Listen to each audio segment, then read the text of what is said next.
Welcome to News G Reporters.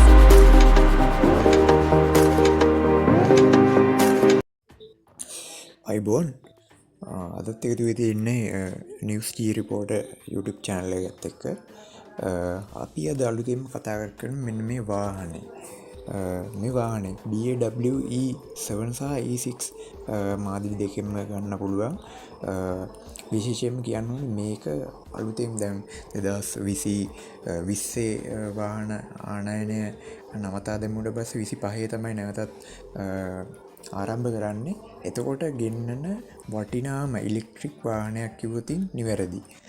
මේ වාහනේ චීන වාහනයක්. චීන වාහන කිව්වට පස්සේ ගොඩක් කට්ටිය පැකලීමකට ලක් වෙනවා මේක ගන්න. චීන වාහනයක් අපිට ඕන ජපාන් යුරෝප් ඔහොම කිය හිටියොතින් වාහනයක් ගන්න වෙන්නේ නැහැ ඇත්තම කතාව. චීන වාහනයක් වුණාට මේක BAW කියන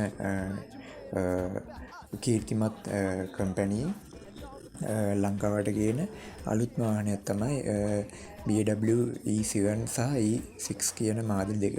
විශේෂම කරුණ තමයි මේක ගන්න තියෙන්නේ ලක්ෂ 47ක් නැත්නම් ලක්ෂ E7 එක ලක්ෂ 47යි E6 එක ලක්ෂ 46කට ගන්න තියෙනවා කියලා තමයි අපිට දැනගන්න ලැබුණේ. විශේෂයෙන්ම මේක ලංකාවට ගෙන්නන්නේ බ්‍රවුන්ස් ඇන්ඩ් කම්පැනි PLC සමාගමින් තමයි මේක ලංකාවේ නියෝජිතයා වශයෙන් කටයුතු කරන්නේ BAW ආයතනයෙන්.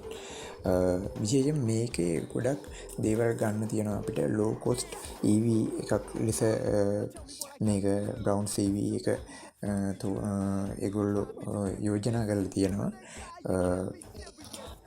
මේක ෆුල් ඉලෙක්ට්‍රික් වාහනයක් වෙන දොර පහක් තියෙනවා. දොර පහක් 4 සීටර්ස් තියෙන හොරුබුහුටි වාහනයක්. විශේෂයෙන්ම කියන්න ඕනේ කාන්තාවට කියාපු වාහනයක් කියලා. මොකද නගරබද ප්‍රදේශවල කාන්තාවන් වැඩිපුර සිටි එක වාහන පදවද්දී මේ වාහනේ කන්ට්‍රෝල් එක විස්තරම් කියලා අපිට දැනගන්න ලැබිලා තියෙනවා. මේ අතර තව ගත්තොතින් මේක චාර්ජ් ඉලෙක්ට්‍රික් වාහනයක් ගත්තොත් අනිවාර්යයෙන්ම චාර්ජ් එක ගැන කතා කරන්න ඕනේ. මේ චාර්ජ් එක මේකට ස්ලෝ චාර්ජ් කරන්න තියෙන්නේ. ස්ලෝ චාර්ජ් කරන්න පැය 6ක් යනවා. ෆුල් චාර්ජ් එකට එන්න පැය 6ක් යනවා. ඒ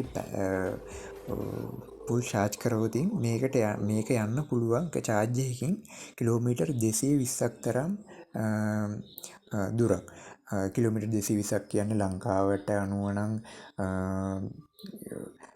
ඒක සැලකිය යුතු දුරක්. මොකද ගොඩක් මම කිව්වනේ මේක සිටි එකට උචිත කියලා වාහනයක් කියලා. සිටි එකේ නම් කොහොමත් 220 කියුත් 200 ලෙවල් එකටවත් යන්න පුළුවන් වෙයි කියලා අපි විශ්වාස කරනවා. කඳු සහිතයක ඉතින් මාර්ගයෙන් මාර්ගයට වෙනස් වෙනවා. AC දාලා ඒව කොහොම වෙයිද කියලා කියන්නත් බෑ. බලමු ඉස්සරහට මොකද්ද වෙන්නේ කියලා මේ EV එකෙන් තෝරා ගැනීම මගින්.